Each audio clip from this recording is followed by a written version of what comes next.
My name is Mimi Enright. I'm the Program Manager for the UC Master Gardener Program of Sonoma County. We're so excited to have you joining us today for our first virtual workshop. Today's topic is the basics of home composting. Some general logistics for our webinar today. All participants' video and audio is muted. Please share comments or questions in our chat box. We will hold any questions until the end of the presentation, at which time our moderator, Cleo, will pass along questions to our presenter. So let's get right to it, as we have a lot of information to share with you in just 1 hour. I'd like to introduce you to our presenter today. Jennifer Roberts is an environmental educator who resides in Sonoma County. She is the program coordinator for compost education for the UC Master Gardener Program of Sonoma County. She has a BA from UC Santa Cruz in environmental studies and AS degrees in environmental horticulture from Santa Rosa Junior College. She became a master composter in 2008 and a master gardener in 2013. She has also worked as a landscape designer, is certified in permaculture design, and is a California naturalist. When not tending her garden, hiking, or baking, she can be found feeding her worms. So I'll turn it over to you, Jennifer. All right. So good morning, everybody. Welcome to our first workshop in composting. This is the introduction to composting, starting a hot pile. So this workshop is brought to you by the Master Gardeners of Sonoma County, and we are your resource for all things gardening. If you have questions, for example, say you have a plant in your garden and you need help identifying it, or you have some kind of strange bug that's doing damage and you're not sure what it is, we are a resource for you. So this is our website that you can visit at any time. There's a plethora of information on this website.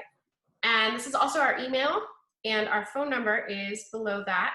We actually have a help desk that is staffed Monday through Friday in normal times. So you can call us. You can even, when things are normal, come and bring us samples of things to look at. And also this workshop is brought to you by Zero Waste Sonoma. This is the waste management agency in Sonoma County, and they are your resource for all things recycling and reuse in our county. This is their website, and they are another plethora of information. So first we're going to start out with, why should we compost? Why is this even important? And then we're going to compare and contrast the two most common ways of composting. Now, there's many different ways out there to compost, but most people generally do some kind of outdoor pile, or people keep worms in a bin and have them eat their food scraps.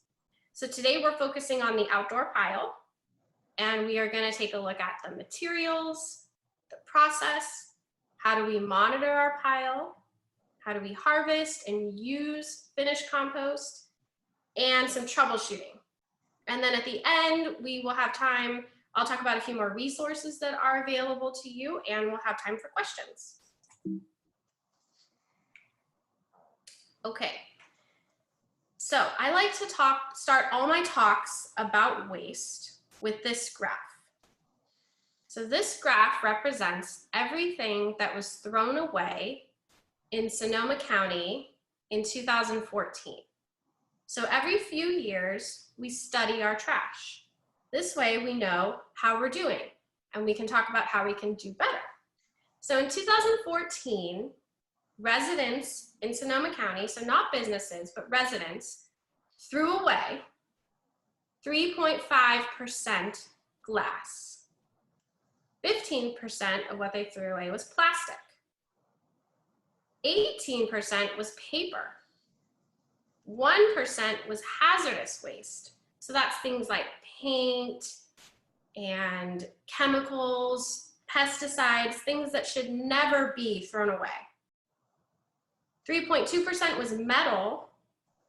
14% was construction and demolition. So this is things like drywall and brick, any materials related to constructing. And then this big chunk right here, 35%. Any guesses what that was? It was organics and compostables. So we know this huge chunk can be composted. And many of these chunks can be recycled or possibly reused. But this, our biggest chunk, is why we're here today, to talk about how to keep these materials from going to the landfill. So every time we have something that we want to get rid of, right? We decided we can't reuse it. It can't be donated. Something has to happen to it. So we have a couple choices. We could throw it away, recycle it, or compost it. So first of all, if we throw something away, it goes to the landfill. And a landfill is a big hole in the ground that we fill with trash. And the materials that come here are covered each day and compressed down so we can fit as much as we can inside. But when we do this, all the oxygen gets pushed out. And when materials that are compostable or organics come to the landfill and they decompose without oxygen or anaerobically, they create methane gas. And this is a climate change gas. We'll talk a little bit more about that in a minute. And if we have something that we want to recycle, that material goes to a transfer station and then a sorting facility, or it gets sorted at the transfer station. And the first line of that is actual people using their hands. So that's why it's very important that we never place anything in our recycling bins that could be harmful to these people. It continues on and it gets sorted by material. So paper, aluminum, glass, they all get sorted out. But this is in contrast to your trash. Your trash never gets sorted. You are the last human hands to ever touch anything you place in this trash can. And then our third choice is composting. So if we put compostable materials in a green bin, they get taken to a compost facility, a commercial compost facility. And they put all this material out in these rows and compost it over time. Now these facilities can get really hot and they're really efficient. So more materials are able to go to these facilities than we are able to compost in our backyard. And we'll talk more about that too. We had a compost facility here in Sonoma County, but unfortunately it closed in 2015. Since then, our compostable materials have been trucked out of our county.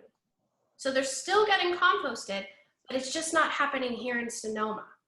We are in the works of permitting and building a new facility, but it's going to be a while before that's open.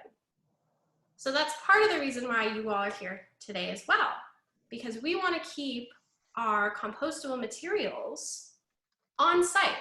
If we can keep them closer to us, we can use them right here where they don't have to go out of county and then truck back in the finished compost. We can make it right in our backyards. Okay, so if we have compostables, we have the choice. They can go in the green bin or we can keep them on site. We can compost in systems like these in a backyard pile, or they could be put in a worm bin. And these are two examples of worm bins.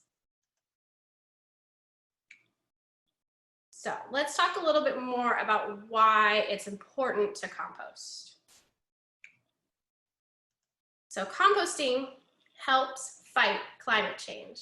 So I was starting to say before, materials that are compostable, when they go to the landfill and they decompose slowly, if at all, they create methane gas.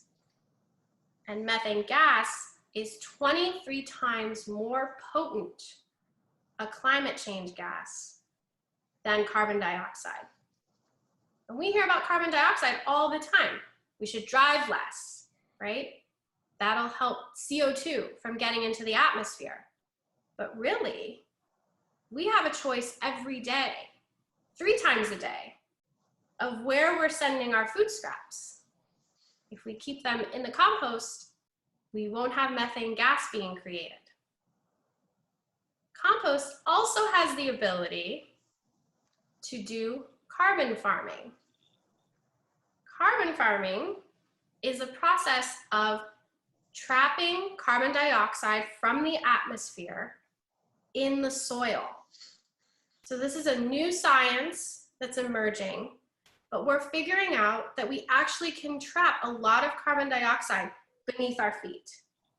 And this happens by adding organic material to our soils, growing better plants with deeper roots that can trap carbon deep in the soil. So stay tuned for that as the science emerges on that. But this is a very exciting new thing that can help fight climate change. Composting also saves resources. So we just talked about our food scraps we create, or maybe our tree trimmings that we put in compost. Those are resources. They can be used and turned into beautifully rich compost, which helps our soils. And also, if you think about all that picking up of green waste, putting it in trucks, trucking it around out of our county, making the material, trucking it back in so we can use it, right? That's using a lot of diesel, time.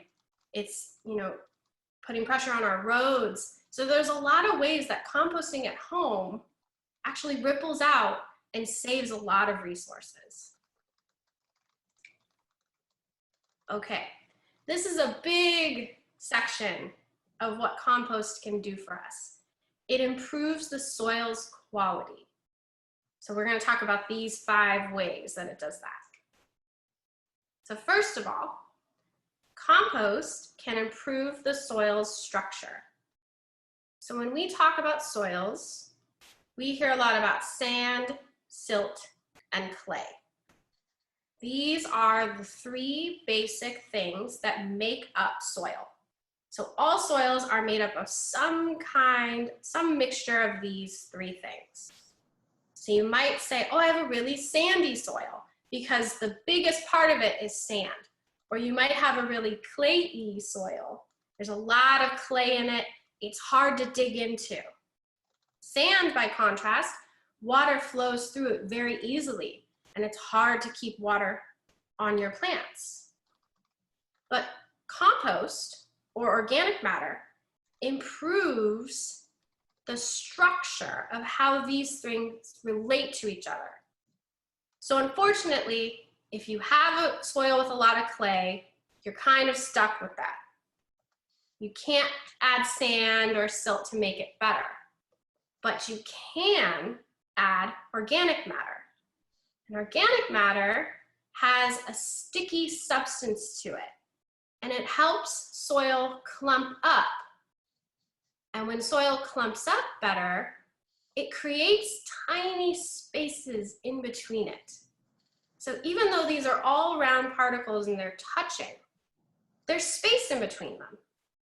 And we want more of space in our soils because that allows air and water to infiltrate into our soils, creating a healthy structure that supports our plants and supports the whole soil microbiome. Compost also reduces the bulk density.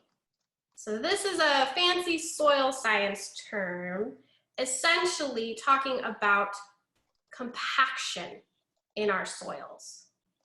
So if we have more space in our soil, we have more places for this air and water to infiltrate. So this would be a compacted soil, and this would be a healthier, fluffier soil. That's what we're looking for, right? If you imagine putting your hand into that beautiful, rich, fluffy soil, that's what all gardeners want. And compaction can happen over a variety of ways. It could just be an unhealthy soil that doesn't have enough organic matter, or it could be from driving over it, or walking over it, or having machinery. So there's lots of ways compaction happens, but we can fight it by adding compost to our soils. Also, compost helps retain water. So compost actually acts like a giant sponge.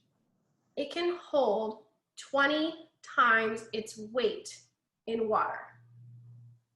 So having compost in our soils is a really smart way to keep water on site. So when we talk about organic matter, we talk about it in percentages. And most soils in California have about a 1% organic matter content. Our rich, fertile soil in the Central Valley started out around 5%, but each year it gets depleted.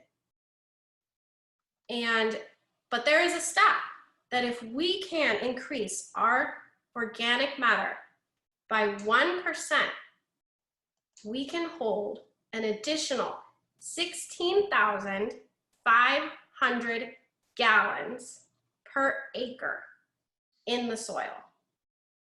So just adding more compost lets us keep water on site and in the soil. Now, to get 16,500 gallons of rain catchment is much harder, to have it being stored in barrels, and very expensive. But the soil can hold that for free. Compost also helps prevent erosion. I mentioned it has a sticky substance to it, so it helps soil stick to each other. It helps it stick to plants' roots. And if we have more compost, plants' roots can grow further and create a system underground, so we aren't getting erosion when we have rain events. Compost also helps regulate the soil's temperature. So here in Sonoma County, we could have an 85-degree day, and at night it could dip down to 48. And that's very stressful for plants, especially these guys.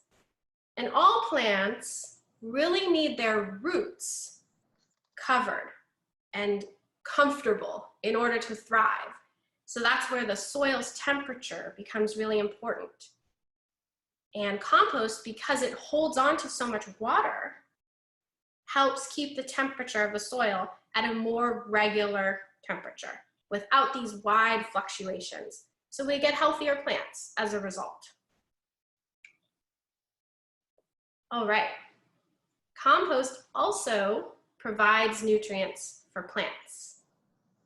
There are 17 essential nutrients that every plant needs, and compost has the ability to provide them all. Compost also is able to do this slowly over time. When plants are growing, they're going through their growth spurts or their life cycle, they need different nutrients at different times. And compost can release those when they need them. So when they're growing leaves, they need their nitrogen, and then when they're flowering, they need their phosphorus. And compost is ready and waiting to provide those for plants. All right, let's compare and contrast the compost pile and a worm bin. So compost piles are something that we do generally outside, and they are literally a pile of material. Now, they don't have to be just a pile, you can have them enclosed, but this is one way to do it. So this is what we're going to talk about today. And then the other method is worm bins.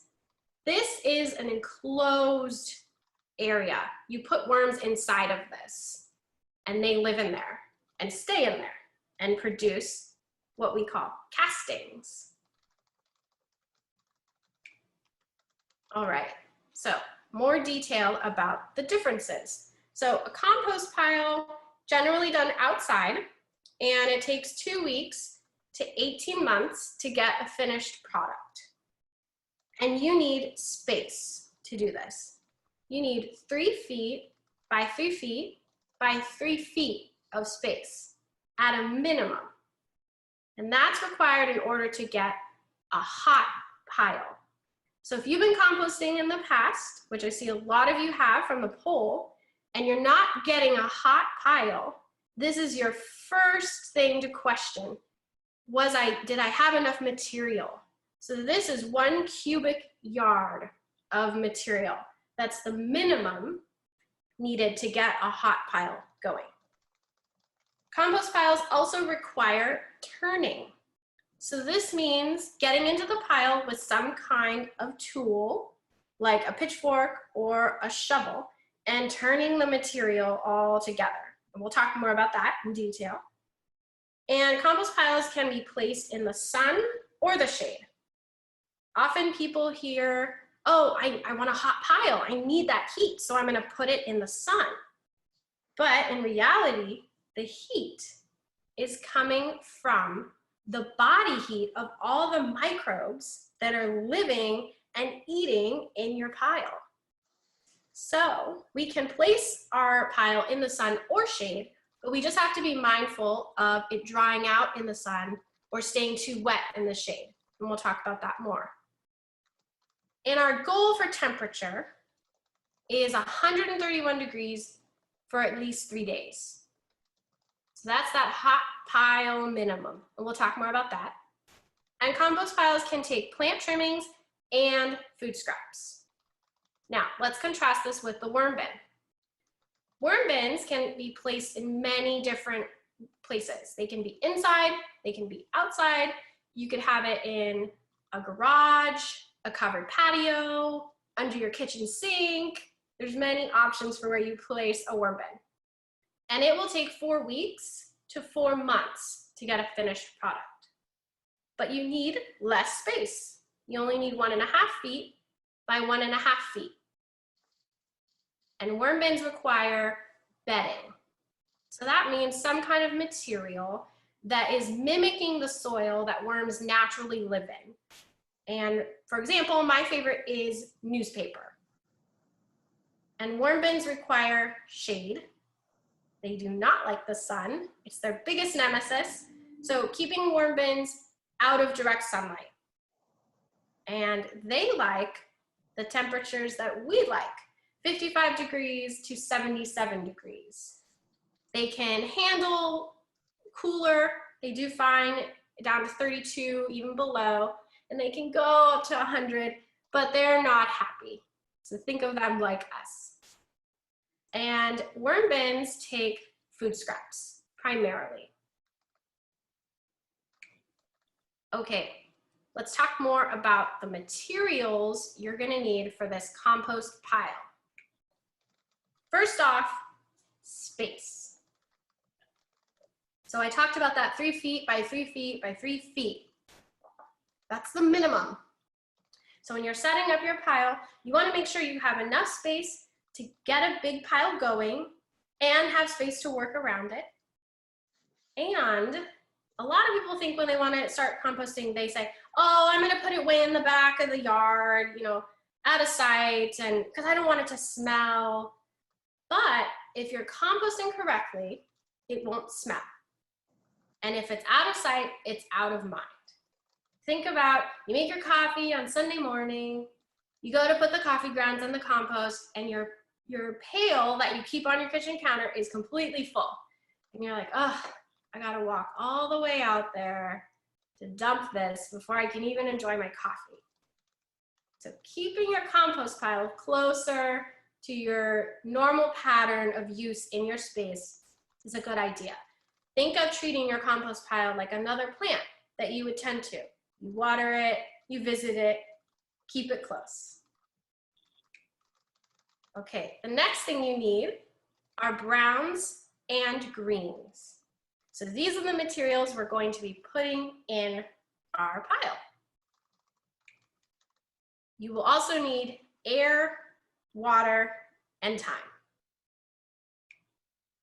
So let's talk about the browns and the greens. Other words for that are the browns are carbon-rich materials, and the greens are nitrogen-rich materials. So browns, carbon, are abbreviated with a C, and nitrogen with an N, and they're expressed as a ratio. So if you're reading soil literature or more about composting, you'll see this talked about a lot, the carbon to nitrogen ratio. And there's a certain formula we want to have a really good hot pile. And that is 25 to 30 parts carbon to 1 part nitrogen. Now you might be sitting there thinking, what is she talking about? So certain materials have a lot of carbon and certain materials have a lot of nitrogen, and we're looking to have 25 to 30 parts to 1 part. But lucky for us, it really comes out to half browns and half greens. So when we're putting a pile together, we want half browns and half greens. But do be thinking about their general weight and volume. If your browns happen to be dead leaves, which are very light, but can take up a lot of space, and your greens happen to be grass clippings, which can be very heavy, but compress a lot and not take up a lot of space, you're going to want to add more browns by weight, right? So just be thinking about half and half by general weight and volume. And if you want to get really scientific about this, you absolutely can.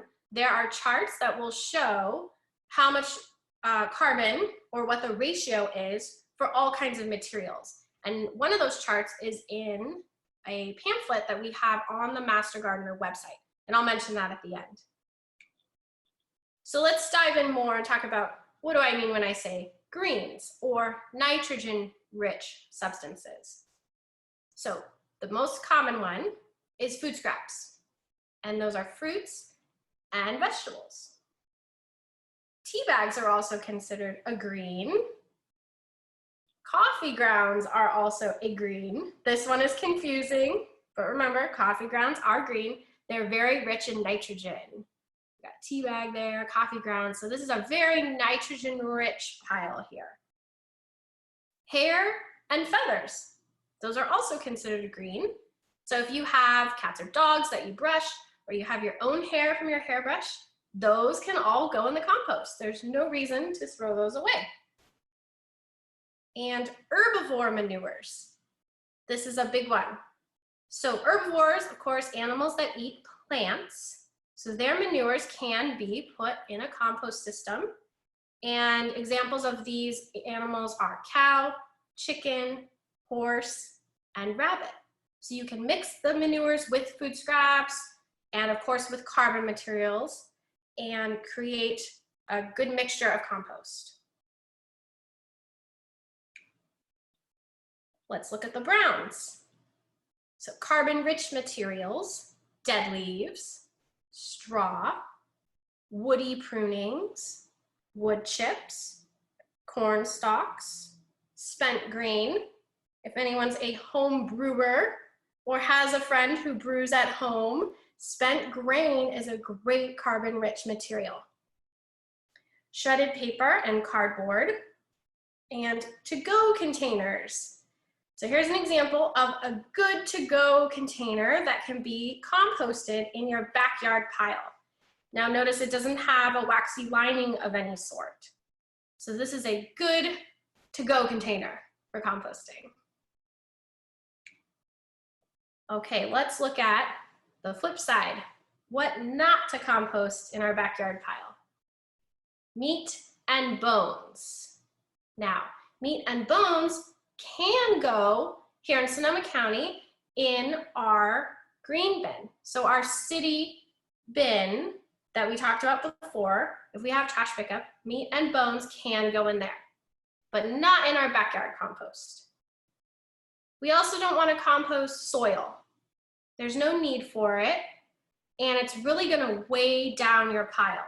So when you're going to turn it, it's just going to be heavier than it needs to be. So there's no reason to add soil. No stubborn weeds, like this guy here, burr clover. I'm dealing with him in my yard right now. We don't want to be placing these kinds of weeds in our backyard pile unless we are certain we can reach high temperatures for a sustained amount of time. So I say, especially if we're just starting out or we're getting back into compost, let's leave these guys out. And other stubborn weeds like field bindweed or Bermuda grass, crabgrass, let's leave those out. Poison oak, this guy right here, we don't want to be composting that in our backyard pile either. The oils in poison oak volatilize. So if we create a really hot compost pile and we go back and pull off the top layer, there can be steam inside. It gets steaming hot. And if we had poison oak with the oils in the steam, that could get on our bodies. So that would be terrible. So we don't want to be composting poison oak. We also don't want to be sending poison oak in our green bin. They don't want it at the facilities either. The best way to deal with poison oak is to hire some goats. All right, we also don't want to compost dog and cat feces. These, of course, eat meat, so we don't want to use their feces in our pile. This is always trash, always, always, always trash. Please pick up after your animals. All right, diseased plants. We don't want to compost those either, unless we are certain, again, we're getting very high temperatures for a sustained amount of time. It's a good idea just to leave diseased plants out of our backyard pile and instead use our green bins if we have them. Next up, compostable plastics. So I know this one gets really confusing because this even says compostable, but these plastics take too long to decompose in our backyard pile and even in a commercial compost facility. Many facilities do not want these coming in either. So the answer with these is to put them in the trash. Now they're a great product on the front end. We are not using oil, which is a non-renewable resource. These come from a renewable resource, but they're just not a solution yet on the back end. But the technology is improving on these. So not in our compost bins or cans, but trash. And last but not least, stove or fireplace ash. So ash is a very basic material on the pH scale, so it can throw off the pH of our compost pile. And our goal is to have a pH of around 7. So we caution against placing ash in our compost piles. Okay, let's talk about the process. So this is the process for making a pile at one time. And that's how we get a really good hot pile, is we gather our greens and browns and we make a good pile at one event. You have, if your microphone's not muted, if you could go ahead and mute that for me. Thank you. All right, so the process of making a pile, first we gather our materials, then we chop. We want to have small pieces of material, less than 2 inches. And even if we could get it down to 1/2 inch to 1.5 inches, that's the best size for this material. Then we want to come in and create layers with our materials. We want to alternate our browns and greens. So we start our pile, the bottom layer is browns. Then we come in with a layer of greens. And then we want to mix these two together. And we want to be adding water. So mixing these 2 layers and adding water. It's a really great idea to have a friend help you when you're making your pile, so someone can be putting water and someone can be mixing. Now think about all these brown materials. They're very dry, they're very hydrophobic. They are going to need a lot of water added to get this pile going. So after you do the 2 layers, then you come in with your 3rd layer, which is going to be browns. Then your 4th layer, another layer of greens. Mix these 2, water them up, and then keep going as much material as you have until you get to the end, and your last layer should be browns. Think of this as the the frosting on the top, the cap of your pile. Browns are great to end with because they can act like a protector. They keep moisture in and hopefully critters out. And you keep going like this. You let it sit once you're done making the pile, and you can watch your temperature rise and the pile will start to fall. The material will be starting to get eaten by the microbes, the bacteria, everyone that's living in the pile, and start eating it, it'll go down. And also mention your layers should be 4 inches to 6 inches tall each. Here are a bunch of different systems that are used in compost, so a bunch of examples. So we talked about just a regular pile just outside. They also make, these are very common, these enclosed systems, usually made out of plastic. And they have a lid, and then they have these cool areas where you can harvest the finished compost from the bottom. The problem with a lot of these systems is that they're not big enough. If you measure them, they're not 3 feet by 3 feet by 3 feet. So you're really not getting enough volume to get that hot pile going. So a big complaint with these is, my stuff's just sitting there. What am I doing wrong? Well, you need more volume. Here's another thing, an easy DIY thing with just some wire. So that's a great system on the cheap. And similar to that, using again a different kind of wire. But this is a great system. The advantage to this is you can have 3 piles going at one time. So you can build your pile like we just talked about. You can go start getting on that today, build a pile. And then as you go along, right, life keeps happening. You keep having food scraps.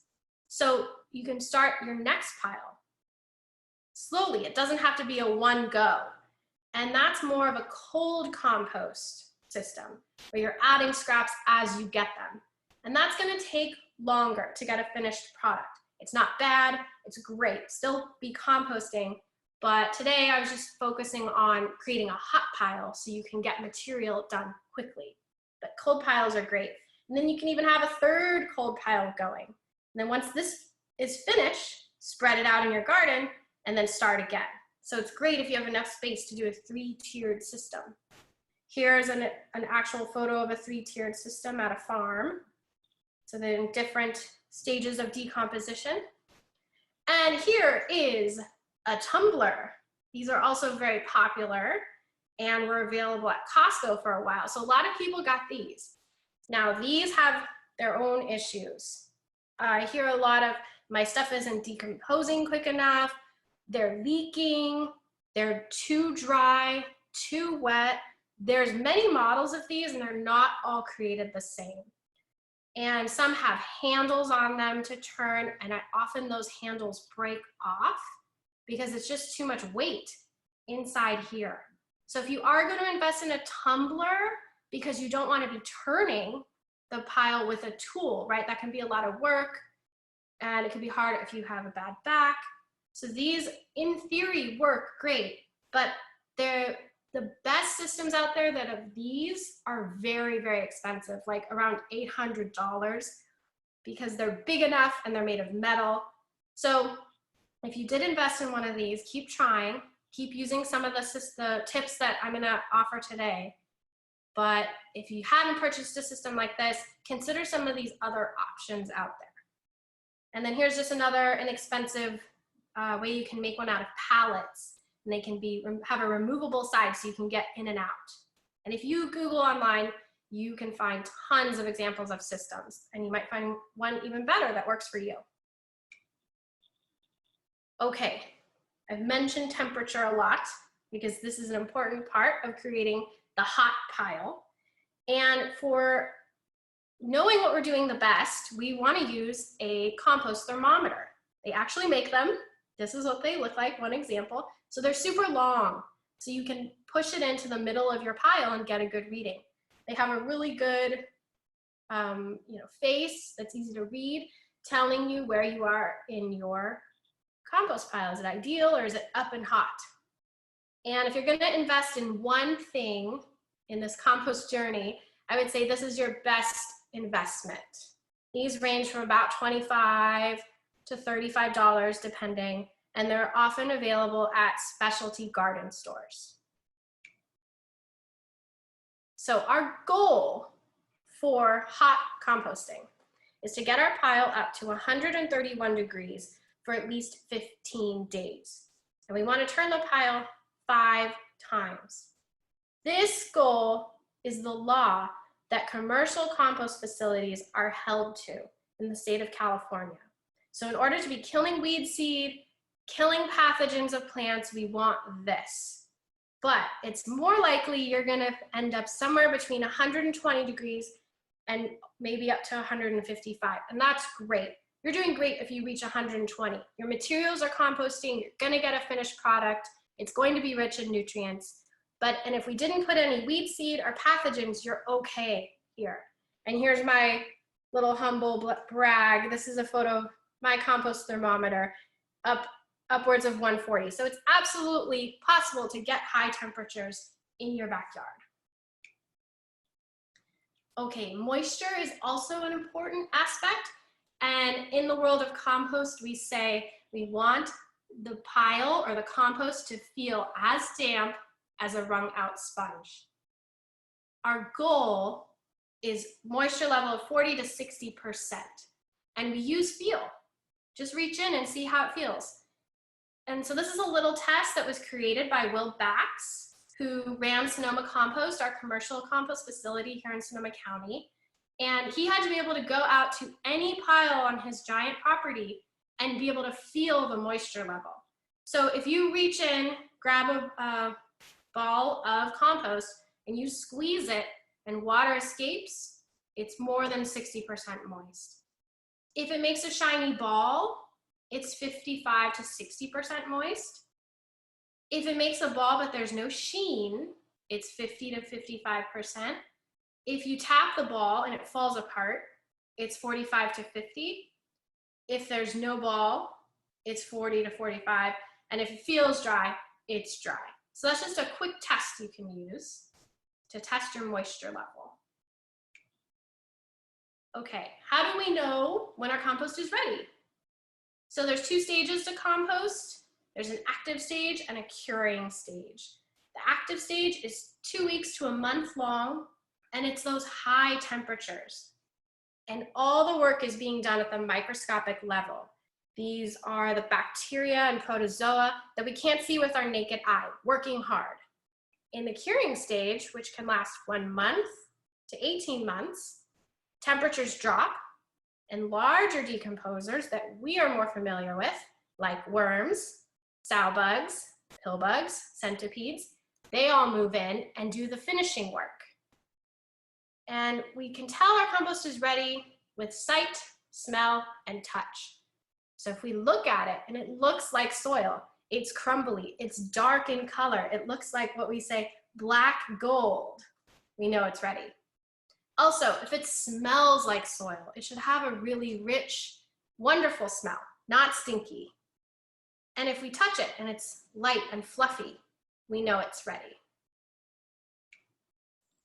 Okay, how do we use the compost? Well, we can use it as a top dressing, or we can mix it in with our soil. So for planting, this is just one recipe that I found, but there's many ways to do this. So if you're doing new plantings, you can do 1/3 compost, 1/3 soil, and 1/3 perlite. Perlite is that white puffy rock that often is in soil that comes from the nurseries. So this is just one way to mix up new soil, but you can do just compost and soil. Potted plants, excellent use for compost because they're continuously leaching out their nutrients and they need to be replenished. Compost is safe enough to start seedlings, and it's really great to use under fruit trees. 2 inches to 4 inches of application twice a year is a great way to go, because fruit trees drop so much nutrients every year, it needs to be replenished. You should rake up all that fallen fruit, compost it, and put it back in the form of finished compost each year. Perennial beds, plants that come back each year, stay in a garden. You can add 2 inches to 4 inches of compost 2 times a year. Vegetable beds, we want to apply heavy and often. 2 inches 6 times a year is what one of our fellow master gardeners does, and she has an amazing vegetable bed every year. Amazing, delicious vegetables. So this is a high goal, but if you're adding, 2 inches once a year, twice a year, that's great. And then sheet mulching. This is another way to use compost. Sheet mulching is what these people are doing here. So this is a way to get rid of a lawn or weeds and to replenish your soil. So the first thing, they're adding a layer of compost right on top of whatever's growing here. Then they're coming in with cardboard or newspaper and covering that with mulch, in this case, wood chips. So this is a way to kill a lawn or weeds, build your soil up. So you can do this in a garden bed, you could do this on bare soil, but we're giving the soil the compost and then these nutrients will decompose. You can come right in and plant directly. Just move the mulch aside and you can plant right in when you're ready. It preserves the soil structure rather than digging out all of this. And plus, we don't want to do all that work anyway. This is much easier. Okay, troubleshooting on a compost pile. If there's a bad smell, it's too wet, we want to add browns, add carbon-rich materials, and turn the pile. If it's too wet, add browns and turn. If it's too dry, we want to add greens and add water. If it's not composting, we want to add greens or browns, depending on what it's lacking, possibly more water, and turn the pile. So this is the biggest thing. If nothing's moving, turn your pile. If there's flies, we want to cover the pile with something. You can use a tarp or cardboard and fill the container. So if you have one of these, fill the container to the top. Flies won't have room to breed and their populations will stay down, or just keep turning your pile and flies, they'll fly away. And then other critters, we want to create barriers. So using a solid barrier pile like this is good. And when I say other critters like possum, raccoon, and the other trick is to bury the tastiest things that you're getting rid of in the middle of the pile. Put them the furthest in so they have a harder time getting to it. All right.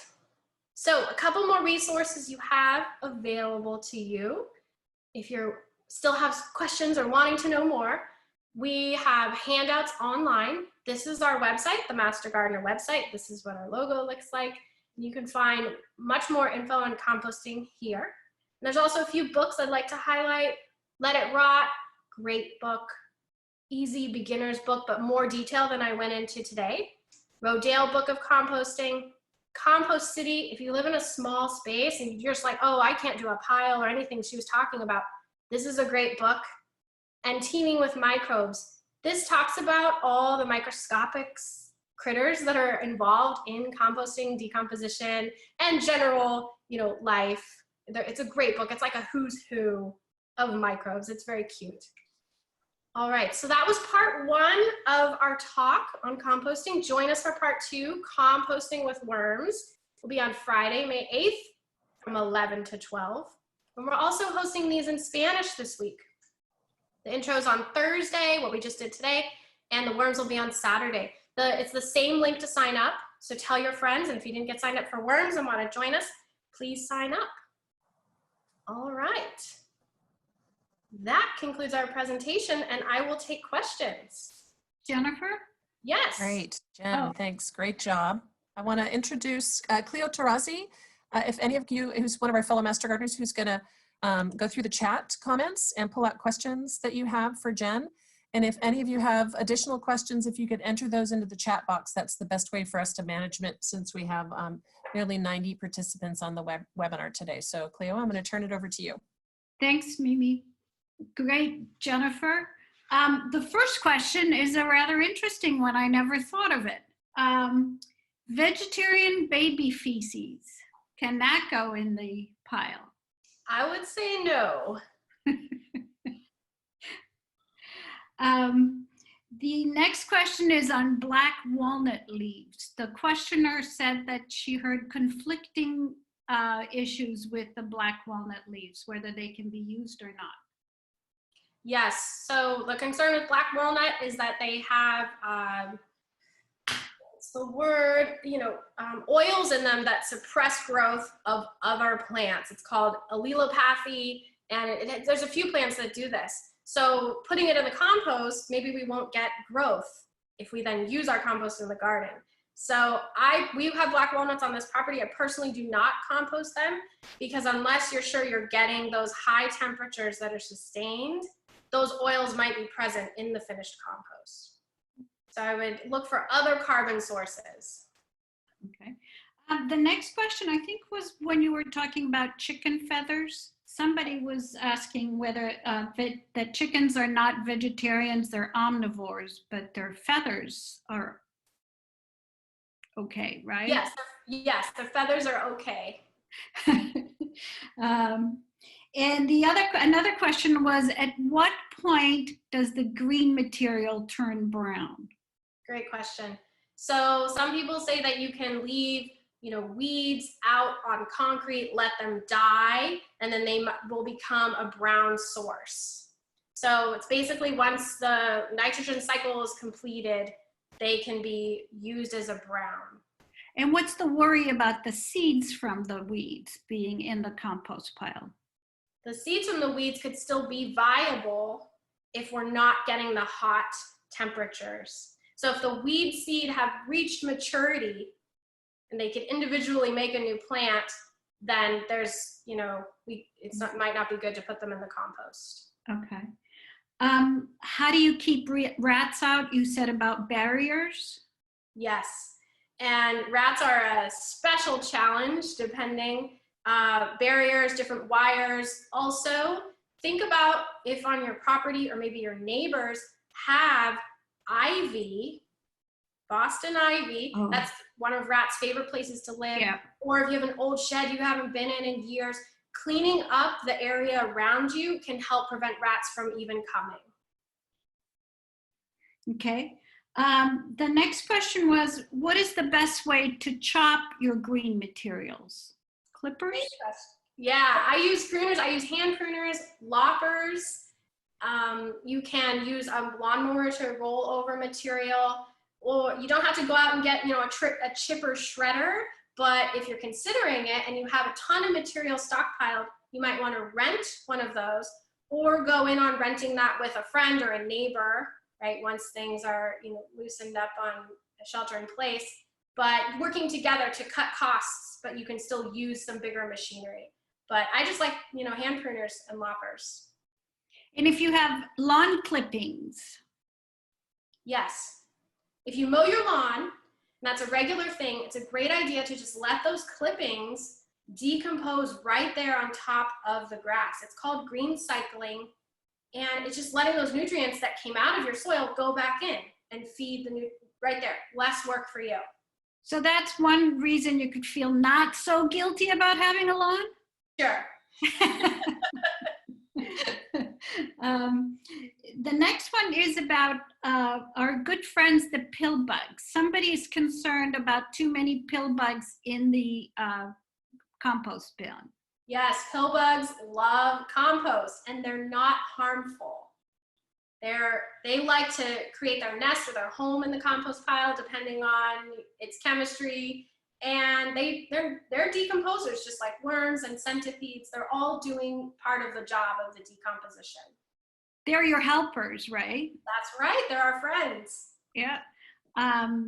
Now, let me see, I don't want to forget a question. Okay, the next question was about, somebody was asking that 3 years ago, no, about 25 years ago, he purchased a black plastic compost bin that was in 3 removable layers. Mhm. And he has searched for another one online and not found anything. Does anyone know whether these are available? I don't know the name. I know what he's talking about. I don't know the company that makes them offhand, but yeah, they might not be produced anymore, but it is handy to have tiers that are removable on those. But maybe try your hand at making your own, or if you have a handy friend who might need some work. The next question is the best way to shred paper. Can you compose oak leaves? I don't understand from what is the best way to shred paper other than a shredder or scissors, right? Yeah, shredders are great. If you have newspaper, it's really fun to shred. You hold it by the crease and then tear downwards little strips on the newspaper. So that's fun. Kids love doing that too. And that's what I You can't do that recommend. with iPads, can you? If you read all your newspapers on digital. I know, newspapers are becoming the way of the past, unfortunately. But if you have computer paper, you can shred it, by hand. But if you have a lot of it, yeah, probably a shredder machine.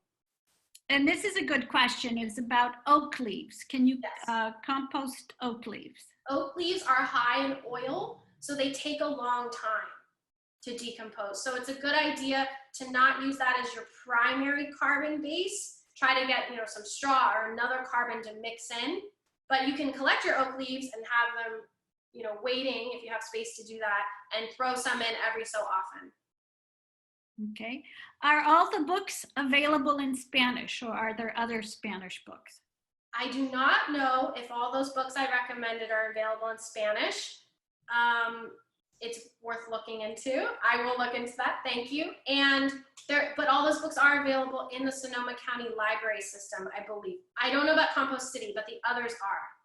Yeah, and if you want, you could also check digitally if the library has it via Hoopla or one of the tools that the library has. You can find books online from the library. One question is about citrus in compost. Are the fruit and the fruit or the leaves, are those okay? And then wood chips. You know how when you're picking up your leaves and wood chips mix in with your leaves, is that okay for them to be in your pile? Yes, the short answer to that is yes and yes, all okay.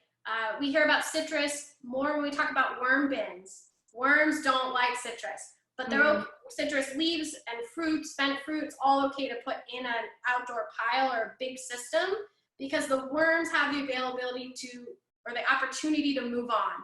But in a worm bin, they're enclosed and it becomes too acidic. Okay. But citrus is great as long as you're balancing it out with non-acidic things. The next question is it essential to stop adding green plant clippings at some point? If you want your pile to finish, yes. And in some kind of reasonable time, yes, you want to stop adding. But you could theoretically keep adding browns and greens to the same pile. The finished material will keep shrinking down, you keep adding. It just takes longer and you're not going to get those hot temperatures. But that we call cold composting and is perfectly good. All right. Somebody's saying, thank you so much. You have answered their questions and that I've been wondering about. Then the next question from Diane is, can I make a pile around my trees, or will this affect the health of my trees? You could make a pile next to your tree, but be careful of what kind of tree it is, because their roots will find that pile, and you could end up with another tree coming out of your pile. I've heard of that, especially with redwoods. So be careful. Okay. Is a trench composting an acceptable way to deal with kitchen waste? Yes. Trench composting, where you literally dig a hole or a trench, put scraps in, cover it again, yes. But don't do it where you're growing plants, because it's temporarily going to rob nutrients and oxygen from your plants. But if you have away from your beds. I'm sorry? Don't do it in your beds. Right, don't do it in your beds, unless it's completely, you have it fallow, you have nothing going and you're preparing it, you can do it weeks in advance and that's okay. And Jennifer, just as a checking back into this, the same rule would apply about not including meat and bones and such? Yes, same rules with that. Thank you for that clarification. Okay. Will blending our vegetables and fruit scraps in the blender speed up the process? Absolutely. And if you have a worm bin system, worms love that. Your worm bin system will go so much quicker because worms don't have teeth and they love that, you know, gooey material. So yes, it will go so much quicker. And that adding more surface area, right? Smaller particles adds more surface area and it's easier for microbes to digest the material. Great. Then the next question is how to start when you don't have enough for layers. What to do with scraps while waiting to get enough. So you can start, putting your green scraps in your area and maybe try and find some fallen leaves or some, if you're going to do pruning of something, some kind of carbon material, but paper's great. So in the meantime, while you're building more carbon materials. There's also, you can buy, but it's buying something, they make compressed pine pellets that are used for bedding for animals. And it's, there's nothing in them, it's just pine, it's sawdust. That's a good carbon material that you can mix in and you can get a 40-pound bag for under $10. So that's a quick carbon source. Okay. I just want to confirm that we already answered the question about feces, no feces of any type.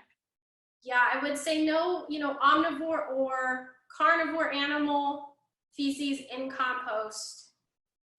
Just from animals that create manures, right? From cows, bunnies, chickens, right? They're separate, they have different types of stomachs, they process materials differently, and they're able to not have pathogens that could be harmful. Yeah, but humans, I think they're insisting on the human question. Yeah, no we don't know if, even if we have a vegetarian diet, there's the potential for, bacteria, microbes, parasites, we just don't know. So it's safe. To be safe, I would say no. Okay, somebody says, it's only my wife and I at home. Well, she's a vegetarian. We don't generate enough to fill a 3x3x3 bin. Any recommendations? Worm bin. Do it on Friday. Come to the next workshop. Yes, that's going to be a great solution. You're going to love it. And then again, the shredded paper, and that's okay to go in the bin. Yeah, shredded paper. Okay. Actually, I wanted to ask you, egg cartons, are those okay? Yeah, egg cartons are great. Where can we access the slides from this presentation? Great question. We're going to work on that and get this up on our website. Okay. Okay, that's twice that question, I'm sorry. It wasn't the feathers, it was the poop regarding the chickens. I'm sorry. Yes. So chicken poop is okay to be composted. It's a good idea to let it cure or sit out, bake, lots of different words are used for that, for a few weeks before you mix it in with compost. And then make sure when you make that compost that it has time to cure as well. So time is your friend on that. Got it. Awesome job, Jen. Thank you. Yes, I actually compost my hen's bedding. Okay, I have an acre of oak leaves, about 1 foot tall. How to start composting them? What green would I use? Kitchen scraps, grass clippings, get your neighbor's kitchen scraps, right? Coffee grounds are great green. You can get in bulk from a local coffee shop or whatever shop. They'll gladly give you their spent coffee grounds. Okay.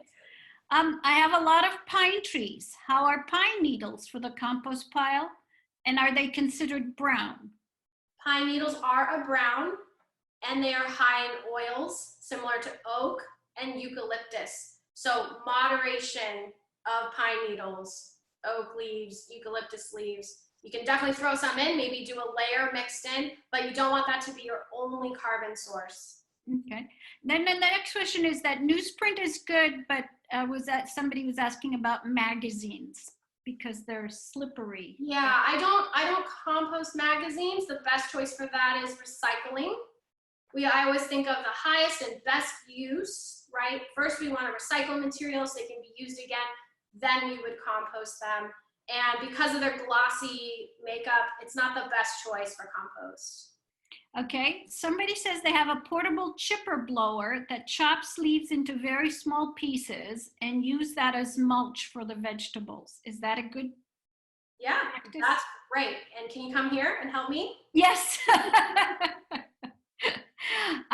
Somebody was saying, I have white flies on my citrus. Is it a problem to compost the leaves that have the eggs on them? Ooh. Again, you want to make sure you're getting the hot temperature so you're killing those eggs. But if you are, feeling a little iffy about it, I would use a green bin or place them aside and let them bake in the sun and then see how the eggs look and then put them in the compost. Another compliment on the presentation. Thank you. Somebody was saying, I tried to find a compost handout on the website you listed and I searched the site. I can't seem to locate it. We will put up the link. We have a link on our webpage when we have workshops where we upload information for those workshops. Give us a little time as we are gearing up into our digital new version of ourselves so that we can do that for you. We will put those links up for you. Yeah, and Cleo, I think we could send a link to the webpage to all the participants from today's event as well. Okay, yeah. Somebody is asking, I'm sorry, about the 3-tiered composter, and it was sold by Smith & Hawkins, which Scott Corporation purchased. They continued to manufacture and sell it to the composter for a few years, but discontinued the product after 8. Now the only way to get it is secondhand. Lyric, thank you. Great research. Yes, thank you very much. Do you know about adding biochar to compost as a soil amendment, and where can I get it? Biochar is a whole other conversation and presentation that I'm not yet qualified to go into detail about. But yeah, we're working on getting info about that to you guys from Master Gardener, so stay tuned. Okay. Somebody said you could find those on eBay secondhand. Those. Yes, or set a Craigslist alert. Yeah. Can you use I guess this is the same as the magazines about colored newspaper inserts? Probably not, right? If it's newspaper, it's okay, because in California, we use soy-based ink by law in newspapers, but like a high glossy ad that comes in the mail that could be from anyone, maybe not the best choice. Okay. Somebody says they have a tumbler full of worms and compost. What do I do with the worms when the compost looks ready? You can come to my workshop on Friday and see how to harvest the worms, how to get the castings into your garden. Great. I'm joining a class from Minnesota and was wondering what impact extreme temperatures have on compost, and if it's in my best interest to use some sort of tumbler or other container for that reason. Tumblers can have the ability to provide insulation, or you could just, be like, well, I'm not gonna compost during the winter months, or I'm gonna have a pile going, I'm gonna cover it with tarps. They even sell compost blankets, but that's another, investment. But any kind of blanket covering or insulation you can use. But that $800 tumbler I mentioned, that keeps it nice and insulated, but Well, Lauren, welcome from Minnesota. Boy, you're the winner. Then I'm sorry here. Jennifer, thank you for presentation. Glad to see my sister is also a master gardener and listening. Redwood leaves. The duff beneath the trees like pine needles. How about redwood? Redwood leaves are also tough, have some oil in them, but the best place for them really is on the ground, because redwoods have such shallow roots and they need so much moisture that really we want to keep that layering for them. It's protecting them. So just leave it around there, but be weary of fire also season and how deep that duff should be, right, Mimi? That's right. That'll be another presentation. Yes, we have firewise presentations as well. Yeah. Then the other one is how can you compost vegetables 6 times a year if you mulch them? You can pull back the mulch. I know that sounds like a lot of work. Or you can pull back the mulch around the drip line if you have irrigation, or around the vegetables, so you can keep your work more minimal. Just add around where the roots would be. Okay. Let me see this question. I once followed a tutorial on YouTube to make a composter out of Home Depot bucket with soil and food scraps. It seemed to work. Was I doing compost or a mix of something bad? Oh no, you're not doing anything bad. Compost gone bad. Compost happens. So you're good. Okay. And the final question is about cedar tree needles. And that's the same? Same, yeah. Same answer. Jennifer, one last question is in the winter when there's a lot of rain, do you recommend covering the compost pile or? Yes, great question. If you have an exposed pile, it's a great idea to put a tarp or some kind of cover, because if we're getting 30 inches of rain, that 30 inches is flowing through your pile and potentially leaching out the nutrients we're trying to keep in. So thank you for that. Yeah, cover your exposed pile. And that was the last question, Jennifer. Great. Great. Well, I'm going to wrap us up then. Thank you, Jennifer, for a great job on sharing information with our community about composting. Thanks everybody for joining us today. We will be sending out a survey probably in about 4 weeks so we can see how effective we were today in helping you learn about composting. We will send out a link to our webpage to all of you who attended today. As Jennifer mentioned, always feel free to call our information desk if you have any questions. If you're having any problems with your compost pile, you're welcome to call our information desk, and you can find that information on our webpage. We hope you're available to join us for our next webinar in this series on vermicomposting, which we're holding this Friday. So thanks so much for joining us, everybody. Have a great day. Can you remind everyone that if you have any friend who didn't see we will have a video so that they can watch the presentation. Yep. So as promised, we'll get you a link to the PowerPoint presentation that Jennifer did, and we'll also get a link on this so you can point friends to this in the future if they weren't able to attend today. Remember, stay home and grow food. Thanks, everybody. Take care. Thank you. Everyone. Bye.